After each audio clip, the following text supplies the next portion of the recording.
Hey everybody, so today's Monday, that means it's time for family movie night. And this week we are talking about the 1997 version of Cinderella. This is the Rogers and Hammerstein version of Cinderella. And this movie came out when I was 16, so it was definitely a big thing and something that I really loved because I love Broadway musicals and I love Whitney Houston. And so I was a big fan of this movie, and it's very exciting because they're going to be putting it out onto Disney Plus. So I watched it this weekend to see if I thought it would hold up in order to get my thoughts before the big release on Disney Plus. And I'm delighted to tell you, I think it totally holds up. I really found it quite charming. And there's just something about Cinderella that I really enjoy. There's very few versions that I haven't liked.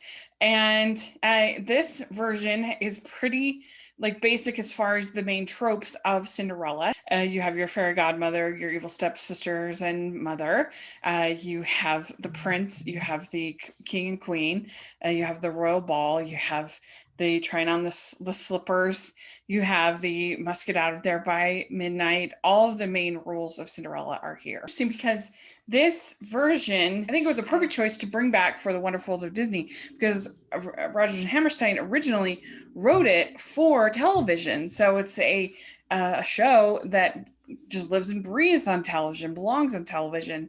And if you think about it, at the time, it wasn't very common to have musicals on television in 1997. Now we see it all the time, whether it's musical episodes or whether it's the live theatrical broadcasts, or whether it's a actual musical made for the small screen. We've seen it all lately, and it's been very popular. And they had done, I guess, Gypsy with Bette Midler a couple of years before, and that had been a big success. And so they thought, well, maybe we'll do a remake of Cinderella.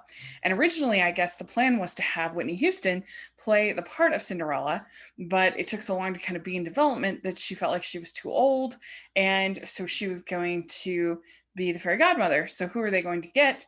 And at the time, Brandy was a really big name. She was on Moesha. She had hit albums.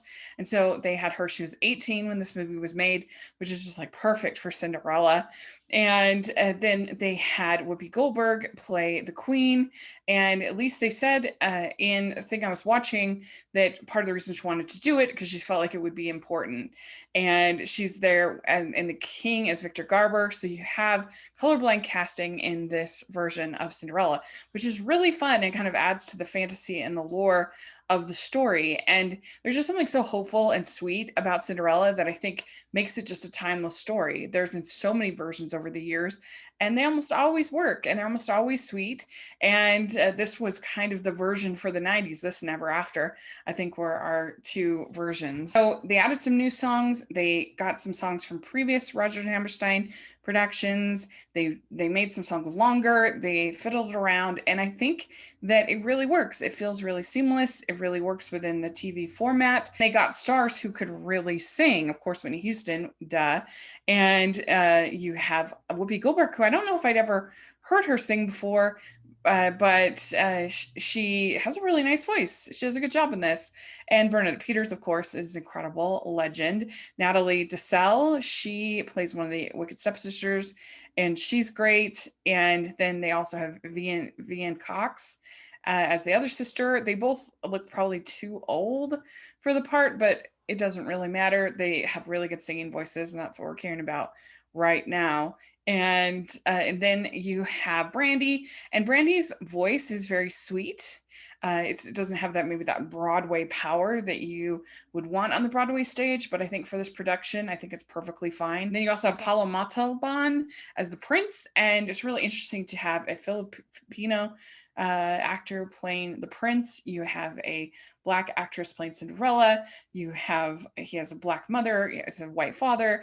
It's really blind, but again, that kind of adds to sort of the fantasy feel of it all. People did feel represented by this movie, and it meant something to them to have mixed race characters and also Black characters and Asian characters and all those different things. I think that does matter, and I think it's important.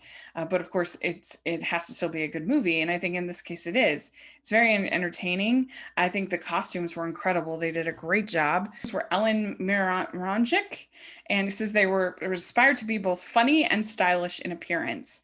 And they had some loud kind of parts to the dresses, particularly particularly Bernadette Peters costumes in the movie. They're really bold and kind of crazy, and I really enjoy that. And then of course you've got Cinderella's dress in the blue, which is really classic for Cinderella, and she looks beautiful.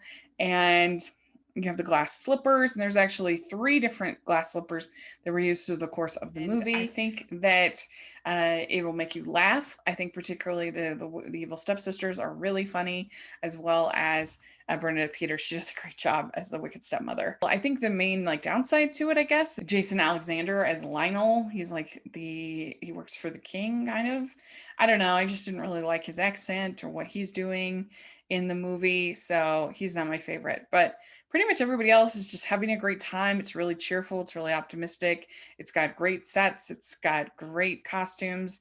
All the songs are really fun, and Brandy's very sweet, and you're excited when she is freed from this horrible horrible life. I enjoyed rewatching it. I feel like it held up really well, and I think that people really enjoy getting to watch it on Disney Plus.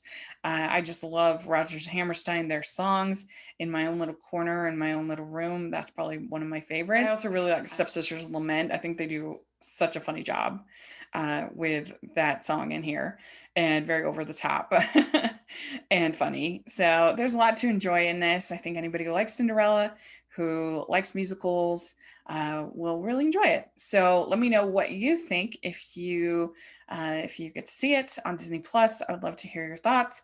And thanks so much. Please subscribe to my channel. Please like this video. Please consider becoming a patron. We really appreciate that. We also have our merch store, which has really fun stuff. And thanks again, and we'll talk to y'all later. Bye, everyone.